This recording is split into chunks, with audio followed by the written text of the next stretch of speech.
Hi friends, welcome to my channel. మీరు కనుక first time నా ఛానల్ చూసినట్లయితే ప్లీజ్ సబ్స్క్రైబ్ చేసేయండి, లైక్ చేసేయండి, షేర్ కూడా చేసేయండి. ఈరోజు మనం మన ఛానల్లో ద వ్యాంపైర్ డైరీస్ అనే ఇంగ్లీష్ వెబ్ సిరీస్లోని సీజన్ 1లోని థర్డ్ ఎపిసోడ్లో ఉన్నామండి. రిమైనింగ్ 2 ఎపిసోడ్స్ నేను ఆల్రెడీ అప్లోడ్ చేశాను. మీరు ఎవరైనా చూడకపోతే వెళ్ళి చూసొచ్చేయండి. ఇంకా లేట్ చేయకుండా వీడియోలోకి వెళ్ళిపోదాం. క్యారోలిన్ అండ్ డీమాన్ ఇద్దరూ కలిసి రూమ్కి వెళ్తారు. అయితే డీమాన్ క్యారోలిన్ పైన అటాక్ చేస్తాడు. అయితే తను కళ్ళు తెరిచి చూసేసరికి అదంతా కళ. తరువాత తనకి నిజంగానే భయం వేస్తుంది. తను అక్కడి నుంచి పారిపోవాలని ప్రయత్నిస్తుంది. తను లేచి మెల్లగా బెడ్ దిగి తన డోర్ దగ్గరికి వెళ్ళి డోర్ ఓపెన్ చేస్తూ బెడ్ వైపు చూస్తుంది. అయితే అక్కడ డీమాన్ కనిపించడు. ఏమయ్యాడని ఆలోచించేలోపు తన వెనకాల వచ్చి నుంచుంటాడు. అది చూసి చాలా భయపడిపోతుంది. తరువాత డీమాన్తో నా దగ్గరికి రాకు, నన్నేం చేయకు అని అంటూ ఉంటుంది. అయినా సరే డీమాన్ తన మాటలు ఏం పట్టించుకోకుండా తనపైనే అటాక్ చేస్తాడు. ఎలీనా అండ్ బోనీ ఇద్దరూ స్కూల్కి వస్తారు. అయితే ఎలీనాతో బోనీ నువ్వు స్టీఫెన్తో ఉండొద్దు, తన గురించి నాకేమంత మంచిగా అనిపించడం లేదని చెప్తుంది. అయితే దానికి ఎలీనా మాత్రం తను చాలా బాగున్నాడు అండ్ తను చాలా మంచివాడు కూడా అని చెప్తుంది. అయితే బోనీ మాత్రం నువ్వు నా బెస్ట్ ఫ్రెండ్ ఇవి కాబట్టి నేను ఈ విషయం చెప్తున్నాను. సో ఇంకా నిర్ణయం నీదే, తనతో ఉండడం నాకు ఇష్టం లేదు అని చెప్తుంది. తరువాత తను చూసినప్పుడల్లా నాకు చాలా బ్యాడ్ ఫీలింగ్ కలుగుతుందని కూడా చెప్తుంది. అయితే వీళ్ళిద్దరు మాట్లాడుకుంటుండగా అక్కడికి స్టీఫెన్ వస్తాడు. స్టీఫెన్ను చూసి బోనీ నేను వెళ్ళిపోతా, నేను నైట్ నుంచి క్యార్లిన్ నాకు కాంటాక్ట్లో లేదు, కాల్ కూడా లిఫ్ట్ చేయట్లేదు, కాబట్టి తను ఏమైందో నేను వెతుకుతాను అని చెప్పి వెళ్ళిపోతుంది. అయితే స్టీఫెన్ అడుగుతాడు ఎలీనాని ఏమైంది అని. అయితే ఎలీనా చెప్తుంది బోనీకి నువ్వంటే ఇష్టం లేదు, తను నీ గురించి చాలా బ్యాడ్గా ఫీల్ అవుతుంది. సో కాబట్టి ఈరోజు నైట్ నువ్వు మా ఇంటికి డిన్నర్కి రా. సో వచ్చినప్పుడు నువ్వు తనకి మంచిగా ఉండడానికి ప్రయత్నించు, ఎందుకంటే తను చిన్నప్పటి నుంచి నా బెస్ట్ ఫ్రెండ్ అని అంటూ ఉంటుంది. అయితే వీళ్ళిద్దరిని మ్యాథ్ అండ్ టైలర్ చూస్తూ ఉంటారు.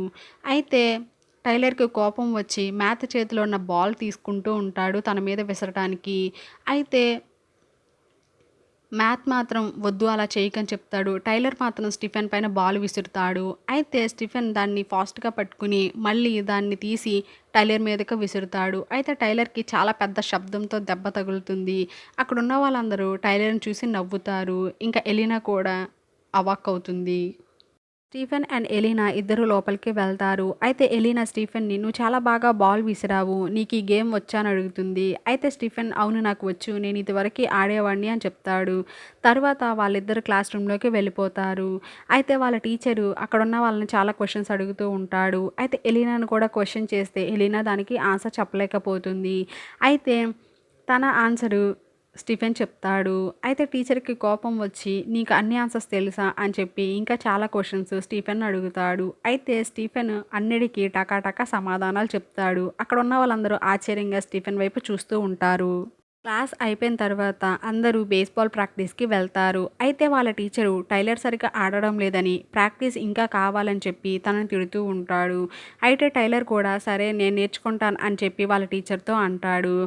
అయితే ఇక్కడ ఎలీనా అండ్ బోనీ ఇద్దరు మాట్లాడుకుంటూ ఉంటారు. అయితే ఎలీనా ఈరోజు నైట్ నువ్వు మా ఇంటికి డిన్నర్కి రావాలి అండ్ స్టీఫెన్ కూడా పిలిచాను, సో కాబట్టి మీ ఇద్దరు కమ్యూనికేట్ అవ్వడానికి ఇంతకంటే మంచి టైం దొరకదు అని చెప్పి తనని పిలుస్తూ ఉంటుంది. అయితే బోనీకి మాత్రం ఇష్టం లేకపోయినా వస్తానులే అని చెప్తుంది. స్టీఫెన్ వాళ్ళ టీచర్ దగ్గరికి వెళ్ళి నేను కూడా బేస్బాల్ ఆడాలనుకుంటున్నా అని అంటాడు. అయితే వాళ్ళ టీచర్ కూడా సరే అని చెప్పి త్వరగా వెళ్ళి డ్రెస్ చేంజ్ చేసుకు రమ్మంటాడు. ఇక్కడ బోనీ అండ్ ఎలీనా ఇద్దరు క్యార్లిన్ గురించి భయపడుతూ ఉంటారు. తను మనల్ని కాంటాక్ట్ చేయట్లేదు, ఏమైంది ఎక్కడికి వెళ్ళిందో తెలియట్లేదని ఇద్దరూ మాట్లాడుకుంటూ ఉండగా క్యార్లిన్ అండ్ డీమాన్ అక్కడికి కారులో వస్తారు. అది చూసి బోనీ అండ్ ఎలీనా ఇద్దరు ఆశ్చర్యపడతారు. తరువాత క్యార్లిన్ దిగి వాళ్ళ దగ్గరికి వస్తుంది. అయితే డీమాన్ మాత్రం ఎలీనా వైపే చూస్తూ నవ్వుకుంటూ వెళ్ళిపోతాడు. ఎలీనా కూడా తన వైపు అలానే చూస్తూ ఉండిపోతుంది.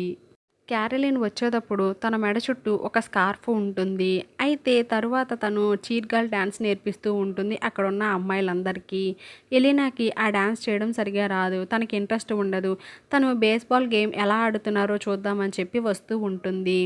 అయితే తను చూస్తుండగా స్టీఫెన్ చాలా బాగా ఆడుతూ ఉంటాడు. అండ్ వాళ్ళ టీచరు అండ్ తన స్నేహితులు కూడా నువ్వు చాలా బాగా ఆడుతున్నావు అంటూ ఉంటారు. అయితే ఇది టైలర్‌కి నచ్చదు. టైలర్ వచ్చి స్టీఫెన్‌ని కింద పడేసి కొడతాడు. తరువాత స్టీఫెన్‌కి దెబ్బ తగులుతుంది. తరువాత టైలర్ ఫ్రెండ్స్ వచ్చి తనని తీసుకొని వెళ్ళిపోతారు. ఇంకా స్టీఫెన్ కూడా వెళ్ళిపోతాడు.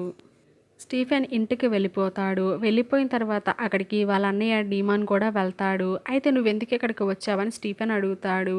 అయితే దానికి డీమాను "నువ్వు గేమ్ చాలా బాగా ఆడుతున్నావు అండ్ అందరిని ఇంప్రెస్ చేస్తున్నావు కూడా" అని అంటాడు. అయితే దానికి స్టీఫెన్ ఏమీ మాట్లాడకుండా అలానే చూస్తూ ఉండిపోతాడు. అయితే "ఈరోజు ఎలీనాని చూశాను. తను చాలా అందంగా కనిపించింది నా కంటికి" అని డీమాన్ అంటాడు. అయితే వెంటనే స్టీఫెన్ "తన జోలికి రాకు నువ్వు. క్యాథరిన్ విషయంలో కూడా అలానే చేశావు. తను లవ్ చేస్తున్నానని చెప్పి నన్ను చాలా బాధ పెట్టావు" అని చెప్పేసి అంటాడు. అయితే డీమాన్ మాత్రం స్టీఫెన్ మాటలు ఏమాత్రం పట్టించుకోకుండా వెళ్ళిపోతాడు. బోనీ అండ్ ఎలీనా ఇద్దరూ డిన్నర్ ప్రిపేర్ చేస్తూ ఉంటారు. అయితే బోనీకి ఏమాత్రం ఇష్టం లేదు స్టీఫెన్ని కలవడం. కానీ ఎలీనా మాత్రం తనకి ఒక్క అవకాశం ఇచ్చి చూడు, తను మంచివాడో కాదో ప్రూవ్ అయిపోతుంది అని అంటుంది. అయితే బోనీ కూడా సరే అంటుంది. తర్వాత స్టీఫెన్ అక్కడికి వస్తాడు. ముగ్గురు డిన్నర్ చేస్తూ ఉంటారు. అయితే ఎలీనా వాళ్ళిద్దరి మధ్య మాటలు కలిపే ప్రయత్నం చేస్తుంది. అండ్ బోనీ గురించి చెప్తుంది. వాళ్ళ ఫ్యామిలీ గురించి కూడా. అయితే వాళ్ళ ఫ్యామిలీ ఒక మంత్రగత్తె ఫ్యామిలీ అని బోనీ వాళ్ళ ఫ్యామిలీ గురించి చెప్తుంది. అయితే స్టీఫెన్‌కి ఆ ఫ్యామిలీ గురించి అంతకు ముందే తెలుసు. సో, కాబట్టి బోనీ వాళ్ళ ఫ్యామిలీ గురించి చాలా పాజిటివ్‌గా రెస్పాండ్ అవుతాడు. అయితే అది చూసి బోనీ చాలా ఇంప్రెస్ అవుతుంది. వాళ్ళ ముగ్గురు మాట్లాడుకుంటూ ఉండగా అక్కడికి డోర్ బెల్ మోగుతుంది. ఎవరా అని ఎలీనా వెళ్ళి చూస్తే అక్కడికి డీమాన్ అండ్ క్యారలిన్ వస్తారు. అయితే డీమాన్‌ని లోపలికి రమ్మని పిలుస్తుంది ఎలీనా. అయితే వెంటనే స్టీఫెన్ వెళ్ళి "వద్దు, తను లోపలికి రమ్మని పిలవకు. తనకి చాలా పని ఉంది. తను వెళ్ళిపోతాడు" అని చెప్తాడు. అయితే స్టీఫెన్ మాటలు ఎలీనా ఏమాత్రం పట్టించుకోదు. అయితే తను స్టీఫెన్‌ని పట్టించుకోకుండా డీమాన్‌ని లోపలికి రమ్మంటుంది. తరువాత డీమాన్ లోపలికి వస్తాడు. చూసావా, తనే నన్ను రమ్మంటుంది అనుకుంటూ స్టీఫెన్ వైపు చూసి నవ్వుకుంటూ వెళ్ళిపోతాడు. తర్వాత వాళ్ళందరూ కలిసి కూర్చొని మాట్లాడుకుంటూ ఉంటారు. జెర్మీ ఒక బార్‌లో తాగుతూ ఉంటాడు. అయితే అక్కడ విక్కీ కూడా ఉంటుంది. విక్కీ వాళ్ళ అన్నయ్య మ్యాథ్ కూడా ఉంటాడు. అయితే అప్పుడే అక్కడికి టైలర్ వస్తాడు. అండ్ విక్కీతో క్లోజ్‌గా ఉంటాడు. అది చూసి చాలా కోపం వస్తుంది జెర్మీకి. తరువాత వాళ్ళిద్దరూ బాగా కొట్టుకుంటారు. అయితే మ్యాథ్ వచ్చి వాళ్ళిద్దరిని విడదీస్తాడు. తరువాత తనకి వార్నింగ్ ఇచ్చి జెర్మీ అక్కడి నుంచి వెళ్ళిపోతాడు. అయితే మ్యాథ్ వాళ్ళ చెల్లి అయిన విక్కీని చూసి "నువ్వెందుకు ఇక్కడికి వచ్చావు? గొడవలన్నిటికి కారణం నువ్వే. ఇక్కడి నుంచి వెళ్ళిపోమ్మంటాడు." అయితే విక్కీ అలా చూస్తూ ఉండిపోతుంది. ఎలీనా డిషెస్ వాష్ చేస్తూ ఉండగా అక్కడికి డీమాన్ వెళ్తాడు. వెళ్ళి తనను మాటలతో ఇంప్రెస్ చేయడానికి ట్రై చేస్తాడు. ఇక్కడ స్టీఫెన్‌కి క్యారోలిన్ మీద డౌట్ వస్తుంది. తను ఎప్పుడూ స్కార్ఫ్ వేసుకునే ఉంటుంది కాబట్టి. అయితే స్టీఫెన్ అడుగుతాడు, "నీ స్కార్ఫ్ చాలా బాగుంది. ఒకసారి నేను చూడవచ్చా? ఒకసారి తీసి ఇవ్వమని" అడుగుతాడు. అయితే క్యారోలిన్ మాత్రం ఇవ్వడం కుదరదు అని చెప్పి అంటూ ఉంటుంది. అయితే స్టీఫెన్ మాత్రం దాన్ని తీసుకొని చూసే ప్రయత్నం చేస్తూ ఉంటాడు. అయితే ఇంతలోనే అక్కడికి డీమాన్ వచ్చేస్తాడు. వచ్చేసి క్యారలిన్‌తో ఎలీనాకి నీ సహాయం కావాలి కాబట్టి ఇక్కడి నుంచి వెళ్ళు అంటాడు. అయితే దానికి క్యారలిన్ లేదు, నేను వెళ్ళను అని చెప్పేసి అంటుంది. అయితే డీమాన్ తన కళ్ళల్లోకి చూసి ఎలీనాకి నీ సహాయం కావాలి, నువ్వు ముందు ఇక్కడి నుంచి వెళ్ళిపోమంటాడు. అయితే దానికి క్యారలిన్ అవును, ఎలీనాకి నా సహాయం కావాలి, నేను ఇక్కడి నుంచి వెళ్ళిపోతానని అక్కడి నుంచి వెళ్ళిపోతుంది. అయితే స్టీఫెన్‌కి చాలా బాధపడతాడు. తనేమి నీ పపెట్ కాదు, తనని వెనకాల తిప్పుకుంటున్నావు అండ్ వాడుకుంటున్నావు. ఇది మానవత్వం అనిపించుకోదు అని డీమాన్‌ని అంటాడు. అయితే డీమాన్ మాత్రం ఇప్పుడు నన్ను ఎలీనా ఇంట్లోకి రమ్మని పిలిచింది. సో, కాబట్టి ఇక నుంచి నువ్వు నన్ను ఎలీనాని విడదీయలేవు. సో, నేను రోజు తన దగ్గరికి వస్తాను అని చెప్పి అంటాడు. అండ్ స్టీఫెన్ కూడా తన మాటలకి చాలా భయపడి ఆలోచనలో పడతాడు. ఎలీనా అండ్ స్టీఫెన్ మాట్లాడుకుంటూ ఉంటారు. అండ్ వాళ్ళిద్దరూ క్లోజ్‌గా ఉంటారు. అయితే తీరా చూస్తే అక్కడున్నది స్టీఫెన్ కాదు, డీమాన్. అది చూసి ఒక్కసారిగా ఉలిక్కిపడి లేస్తుంది ఎలీనా. అయితే ఇదంతా తన కల. తరువాత తను లేచి వాటర్ తీసుకురావడానికి వెళ్తుంది. అయితే తన కిటికీ దగ్గర ఆ నల్లటి కాకి కనిపిస్తుంది. అంటే డీమాన్ అక్కడే ఉన్నాడని అర్థము. స్టీఫెన్ తన ఇంటిలో ఆలోచిస్తూ ఉంటాడు. అయితే తను డీమాన్ గురించి ఆలోచిస్తూ డైరీ రాస్తూ ఉంటాడు. డీమాన్‌కి మానవత్వం, మంచితనం ఎప్పుడు అలవాటవుతాయి, తను ఎప్పుడు నేర్చుకుంటాడు అని. అయితే తను ఎలీనా గురించి కూడా ఆలోచిస్తూ ఉంటాడు. అండ్ డీమాన్ దగ్గర నుంచి ఎలీనాని ఎలా కాపాడుకోవాలి అని. తరువాతి రోజు స్టిఫెన్ అండ్ ఎలీనా కలుస్తారు. అయితే స్టిఫెన్ నైట్ అంతా ఆలోచించి తనకొక వస్తువు తీసుకొస్తాడు. అదేంటంటే ఒక లాకెట్ ఉన్న చైన్. అది తనకిస్తూ, ఇది నేను ఇప్పటి వరకు ఎవరికీ ఇవ్వలేదు. నీకే ఫస్ట్ టైం ఇస్తున్నాను. సో కాబట్టి దీన్ని నువ్వు ఎప్పుడూ వేసుకునే ఉండాలి అని చెప్తాడు. అయితే ఎలీనా కూడా ఇది నాకు చాలా బాగా నచ్చింది. దీన్ని నేను వేసుకునే ఉంటాను అని చెప్తుంది. తరువాత దాన్ని తీసి ఎలీనా మెడలో వేస్తాడు స్టిఫెన్.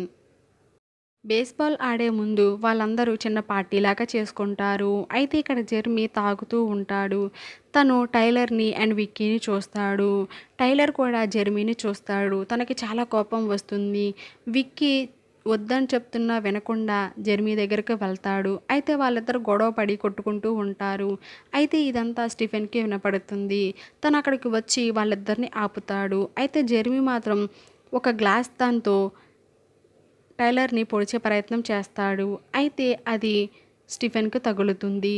తరువాత అక్కడికి ఎలీనా వచ్చి వాళ్ళ తమ్ముడైన జెర్మీని, "నువ్వెక్కడి నుంచి వెళ్ళిపో, ఇంకెన్ని దెబ్బలాటలు చేస్తావు" అని చెప్పి తనని అక్కడి నుండి పంపించేస్తుంది. తరువాత తను స్టీఫెన్ దగ్గరకు వచ్చి, "ఏది నీ చెయ్యి ఏది? నీ చేతికి గాయమైంది నేను చూశాను" అని చెప్పి అడుగుతుంది. అయితే స్టీఫెన్‌కి గాయం ఉండదు. "నేను బానే ఉన్నాను. లేదు నాకు ఎలాంటి గాయం అవ్వలేదు. నేను తప్పించుకున్నాను" అని చెప్తాడు. అయితే ఎలీనా మాత్రం, "లేదు నేను చూశాను" అని అంటూ ఉంటుంది. ఎలీనా బోనీ దగ్గరకు వెళ్తుంది. వెళ్ళి స్టీఫెన్ గురించి నీకేం కనిపించిందో నాకు చెప్పు అని అడుగుతుంది. అయితే బోనీ మాత్రం తన గురించి నాకు చాలా బ్యాడ్ ఫీలింగ్ వచ్చిందని, తను పట్టుకోగానే చాలా చలిగా ఇంకా చనిపోయిన వ్యక్తిలాగా అనిపించాడని చెప్తుంది. అయితే ఇంకా తనను పట్టుకోగానే నాకు కొన్ని నెంబర్స్ కనిపించినాయి. అవేంటంటే 8, 14, 22 అని చెప్తుంది. అయితే కానీ వాటికి అర్థమేంటో నాకు తెలియదని చెప్తుంది. ఎలీనా అక్కడి నుంచి వెళ్ళిపోతుంది. ఎలీనా ఇంటికి వెళ్ళిపోదామని తన కారు దగ్గరికి వెళ్తుంది. అయితే అక్కడికి డీమాన్ వస్తాడు. వచ్చి తనకి క్యార్లిన్ అంటే ఇష్టం లేదని, తను తన మాటలతో బాగా విసిగిస్తుందని చెప్తాడు. అయితే ఎలీనా మాత్రం తన చిన్నప్పటి నుండి నా స్నేహితురాలు, తనని మోసం చేయకు అంటుంది. అయితే డీమాను తన కళ్ళతో ఎలీనా కళ్ళలోకి చూసి తనను మాయ చేయడానికి ప్రయత్నిస్తాడు. అయితే ఎలీనా మాత్రం తన మాయలో పడదు. ఎందుకంటే తన మెడలో ఉన్న లాకెట్ కారణం చేత తనని చెంప మీద కొట్టి ఎలీనా అక్కడి నుంచి వెళ్ళిపోతుంది. మ్యాథ్ స్టీఫెన్ దగ్గరికి వస్తాడు. ఇక నుంచి మనం మంచి స్నేహితులుగా ఉందామని చెప్పి తనకి షేక్ హ్యాండ్ ఇస్తాడు. అండ్ స్టీఫెన్ కూడా చాలా సంతోషిస్తాడు. తర్వాత మ్యాథ్ అక్కడి నుంచి వెళ్ళిపోతాడు. తను వెళ్ళిపోయిన తర్వాత డీమాన్ అక్కడికి వచ్చి, "నువ్వు చాలా మంచి పనులు చేస్తున్నావు. బేస్బాల్ టీంలో జాయిన్ అయ్యావు. ఇంకా మంచి స్నేహితులను కూడా సంపాదించుకుంటున్నావు" అంటాడు. అయితే దానికి డీమాను, "నువ్వు కూడా మారు. నువ్వు ఇకనైనా మానవత్వం, మంచితనాన్ని నీలో ఉన్న వాటిని బయటికి తీయమని" అంటూ ఉంటాడు. అయితే అప్పుడే అక్కడికి వాళ్ళ స్కూల్ టీచర్ వస్తాడు. వచ్చి స్టీఫెన్ని బేస్బాల్ ఆడడానికి రమ్మని పిలుస్తాడు. అయితే ఇంతలో డీమాను, "మానవత్వం, మంచితనం అంటే ఏంటో నేను చూపించనా" అని చెప్పి తను వెళ్ళి తన టీచర్ని అటాక్ చేసి తనని అక్కడే చంపేస్తాడు. "చూసావా, ఇది నా మానవత్వం, మంచితనం అంటే, ఇంకా నన్ను రెచ్చగొట్టకు" అని చెప్పి అక్కడి నుంచి వెళ్ళిపోతాడు. స్టీఫెన్ అది చూసి డీమాన్ ఎప్పటికీ మారడని భయపడి అలానే చూస్తూ ఉండిపోతాడు. మ్యాథ్ వాళ్ళ టీచర్ కోసం వెతుకుతూ ఉంటాడు. అయితే వాళ్ళ టీచర్ చనిపోయి ఉండడం చూసి వెంటనే పోలీసులకి ఇన్ఫార్మ్ చేస్తాడు. అయితే అక్కడికి పోలీసులు వస్తారు. స్టూడెంట్స్ అందరూ ఎలా జరిగిందని చూస్తూ ఉంటారు. అయితే బోనీ కూడా చూస్తూ ఉంటుంది. అయితే తనకి ఆ నెంబర్స్ కనిపిస్తాయి, 8, 14, 22. అది చూసి స్టీఫెనే చేసుండుంటాడని బోనీ చాలా భయపడిపోతూ ఉంటుంది. స్టీఫెన్ అండ్ ఎలీనా ఇద్దరూ మాట్లాడుకుంటూ ఉంటారు. అయితే ఎలీనా స్టీఫెన్తో, "నీ గాయమవడం నేను చూశాను" అని చెప్తుంది. దానికి స్టీఫెన్, "లేదు నాకు ఎలాంటి గాయం అవ్వలేదు. నేను బాగానే ఉన్నాను" అని అంటాడు. కానీ ఎలీనాకు మాత్రం నమ్మకం కుదరదు. ఎందుకంటే తను గాయమవడం చూసింది. ఇంకా అలానే ఉండిపోతుంది ఏం మాట్లాడకుండా. స్టీఫెన్ ఇంటికి వెళ్ళి డైరీ రాస్తూ ఉంటాడు డీమాన్ గురించి, తను ఎప్పుడు మారతాడు అని. డీమాన్ మాత్రం ఎలీనా వాళ్ళ ఇంటికి వస్తాడు. తను బెడ్ పక్కనే నుంచుని తనను చూస్తూ ఉంటాడు. ఇక్కడతో ఎపిసోడ్ 3 కంప్లీట్ అయిపోయింది. నెక్స్ట్ వీడియోలో ఎపిసోడ్ 4 చూద్దాము. చూస్తూనే ఉండండి మా ఛానల్. ఇంకా సబ్స్క్రైబ్ కూడా చేసుకోండి. మీకు ఎలాంటి వెబ్ సీరీస్ ఆర్ మూవీస్ కావాలో నాకు కామెంట్ సెక్షన్‌లో కామెంట్ చేయండి. చేయడానికి ట్రై చేస్తాను.